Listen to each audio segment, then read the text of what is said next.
our work would stop. We were given instructions to stop in early August. My wife had already started August work, but she was told to stop, so she stopped the work right away. But she had already started working when we were told to stop. And only she and a couple of others were told to stop. The other persons continued. My wife didn't continue. But we knew then that once she was told to stop, that it was likely that she would not be getting the contract. Because we know how these things work and how there are some persons who had some agendas that played out. It was a good contract because it helped her to do, because she can't really hold a job. So this gave her an opportunity to make a couple of dollars, do a couple of little things to help herself. It's very expensive.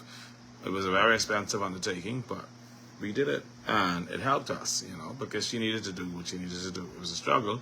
She paid a couple of dollars to national insurance and so forth and so on, just to try to help herself and make ends meet. And we covered Glen Lane. And I was struggling too, because remember the PLP made sure I was fired by the police. And so I had my one job, and we just continued. God kept us. I know for a fact that God kept us. And that's why when the job was taken away, I quoted Job from Job 121.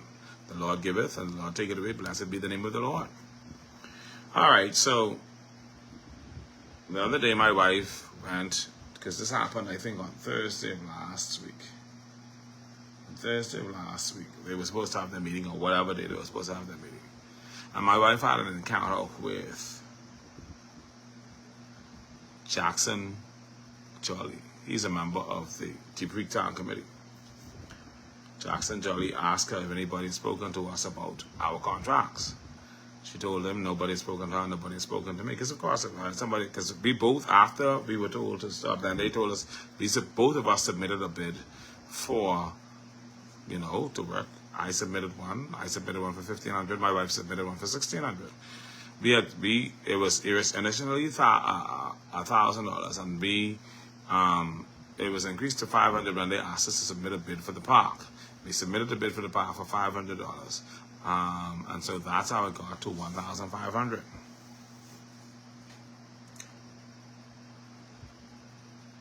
When my wife encountered Jolly had a conversation with her, and then Jolly called Julius Kemp with my wife on the phone, but he asked her to be quiet.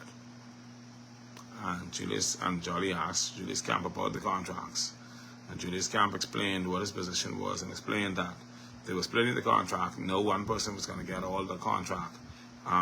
It would be split among several persons, and so forth and so on.